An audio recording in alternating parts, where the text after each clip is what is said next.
Assalomu alaykum aziz ustozlar va qadrli o'quvchilar. Bugun 7 sinf o'quvchilari sizlarga adabiyot fanidan buyuk mutafakkir va shoir Alisher Navoiy haqida tayyorlagan videorolikimizni taqdim etamiz.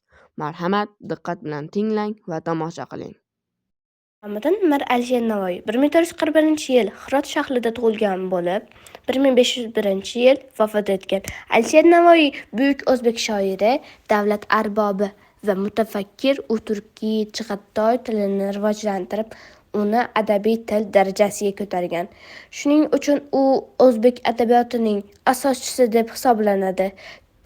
Navoiy Husayn Bayqora davrida yuqori lavozimlarda ishlagan. U xalq uchun maktab, madrasa, ko'proq va boshqa xayriya ishlarini qilgan.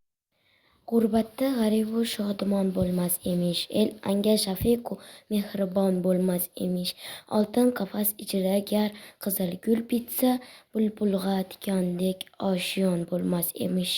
Dunyo seni aldamas, ey ko'nglu, har lahza o'tib borub zamon, ey ko'nglu, bir kun kelurkim qolmag'ay nonu nishon, yaxshilik ila bo'l javoniddin, ey ko'nglu.